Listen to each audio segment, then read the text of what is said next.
Hi, and welcome back to Lisa's Stamp Studio. My name is Lisa Curcio.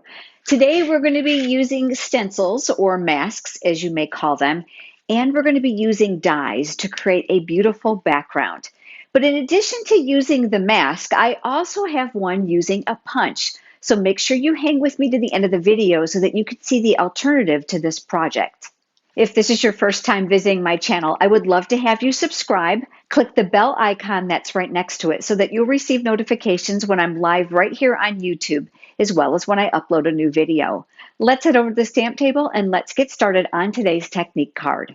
For this technique, you're going to start with stamping the basic images first. And I've got a piece of Whisper White cardstock here. This measures 3 3/4 by 5. I've mounted the fern image from the stamp set called Tropical Chic. There's lots of fun and versatile images in here, including some greetings and some fun background images too. You're going to find this in the current annual catalog. I have my tuxedo black memento pad here, and I'm going to go ahead and ink up my image. And I'm choosing to stamp that here in the lower right corner of my cardstock. Lots of firm, even pressure, so you make sure you get all the detail and get a nice solid image. Next, I have the greeting, and the word hello friend is from the stamp set called Seriously the Best.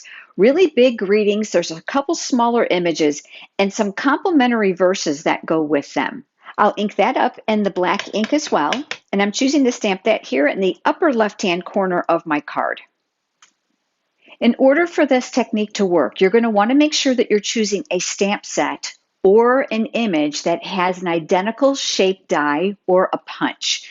Now, as I promised in the introduction, I have another card to share with you. This stamp set, Tropical Chic, has coordinating dies that are called tropical dies. And you're going to see I pulled one out here. Here is the die that relates to this image. I've gone ahead and I've placed it on scrap white cardstock and I ran it through my die cutting machine, which gave us this. In order to use the mask or the stencil, you're going to need to cover this image with the appropriate die cut that coordinates with it. Now you're going to use a temporary adhesive, and I flipped that over, and I'm using the multi-purpose liquid glue. You're going to want to use this sparingly, and if you allow it to air dry, it's going to air dry to a temporary adhesive. So you're going to see I'm putting very, very tiny dots on here, and I'll let this sit and air dry. I did create one right before you joined me that had dried, and you can see that the glue here on the back is slightly tacky, and that's what we want. We want to make sure that we can cover this to protect it while we provide the stencil overlay, but when we remove it, that we don't remove or damage the stamped image. So I'm going to go ahead and I'm going to line this up directly over the top of that black stamped image and press that in place. The next step is going to be my stencil or my mask. This is going to need to get adhered together so that it doesn't slip. And my best advice for you is this. Align it the way that you want it and then flip it upside down. From the back side, I like to use the delicate surface frog tape. I've pulled off a couple pieces here, and quite honestly, you can save this and reuse it over and over again. So I'm going to adhere that from the back side, from the cardstock right to the template to hold that down. Then when it's secure, you can flip it over. Do a double check here and make sure that your image is covered. This stencil comes from a package called the Basic Patterns, and I want to show you some of the other ones that are included in the same package. Isn't this brocade absolutely beautiful and quite versatile? There's also one with a tree background, and finally one with a basic polka dot background. The next step is to protect your work surface because we are going to be using some ink along with this stencil. So I've got my stencil and my cardstock here, and I've chosen the Granny Apple Green color to create that stencil overlay. Now I'm going to be using a brand new tool I decided to experiment with, and this is called a blending brush. Now I was really skeptical, but I wanted a technique where I could make one area darker and other areas lighter. Now you can certainly try this with a sponge dauber or with a stamping sponge, but I found this worked really, really well. I'm going to link this product down in the video description so that you'll be able to see where I purchased them. They do come in a 5-pack, and I absolutely love that the handles are color coordinated so that you can use them in the same color family. So blue, orange, purple, and yellow. Make sure you don't mix the brushes up, otherwise you're going to get a different tone. I don't wash them. I make sure that I rub all the excess ink out on my scratch paper. A sponge dauber is something I actually prefer to use, and I love that for very detailed areas where I can provide intense ink. This is going to give you a very soft overlay or finish. So what you're going to want to do is you're going to want to load the brush and your ink pad. Once it's been loaded, I like to rub it here to make sure that I've got a consistency of color that I can work with. You don't want it too dark and you don't want it too light. And then knowing that this is the area that I've masked, I'm going to come around here and I'm going to swirl going around that image that we've covered because I want this area around it to be the darkest. And then I'm just going to lightly swirl some color around these other areas. I'm not at all concerned that some are going to be darker or lighter than others. No two of these are also going to look alike because you really can't see what's underneath until you reveal it. Now go ahead and just take a little peek by lifting up the stencil, and you can see that looks really, really good.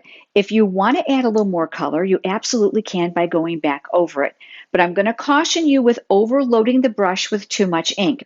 Once you're finished, go ahead and remove the stencil.